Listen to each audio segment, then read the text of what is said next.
ఎవరైనా ఊరెళ్తామని చెప్పడం భయం. వాళ్ళకి ఏదో ఒక పని చెప్పేస్తామనమాట.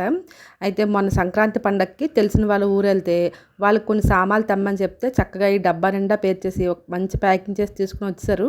నార్మల్‌గా మా ఊర్లో ఏం మంచిగా దొరికితే అవి తెప్పించుకుంటామనమాట. ఇక్కడ రెగ్యులర్‌గా దొరికినవి కాకుండా. ఇవన్నీ కూడా మంచి బలమైన ఫుడ్ అనమాట. మంచి హెల్తీ అండ్ ఆర్గానిక్ అని చెప్పొచ్చు. ఎందుకంటే ఇవన్నీ కూడా యూజ్‌ఫుల్ అయినవే. ఇగోండి నువ్వుల నూనె ఆడుకున్నాక నువ్వులది ఉంటది కదా అచ్చు. దాని తెలగపిండి అంటాం కదా! దాంతో ఇలా పిండొడియాలు తయారు చేస్తారనమాట. ఈ తెలగపిండి వడియాల్ని పెరుగన్నంలో గానీ, గంజన్నంలో గానీ నంచుకొని తింటే టేస్ట్ మామూలుగా ఉండదసలు. అలానే మినువులతో తయారు చేసిన అప్పడాలనమాట అవి. మినువులు ఉంటాయి కదా వాటితో. ఇవైతే నెయ్యిలు అంటారనమాట. నెయ్యిలంటే ధాన్యంతో మురీలు తయారు చేసి దాంతో అప్పడాలు చేస్తారు. టేస్ట్ మామూలుగా ఉండదు. అవి 2 కవర్లు తెప్పించుకున్నామనమాట. ఇంట్లో అందరికీ బాగా ఇష్టం అవి. తెచ్చినవన్నీ కవర్లన్నీ తీసి చక్కగా డబ్బా నిండా నింపేసి పెట్టేసాననమాట. ఇది పేపర్ డబ్బా కదని. అలానే ఈ అప్పడాలు, వడియాలు శ్రీకాకుళంలో మంచి ఫేమస్ అనమాట. సమ్మర్‌లో ప్రతి ఒక్కళ్ళు తయారు చేసుకుంటారు ఇంట్లో.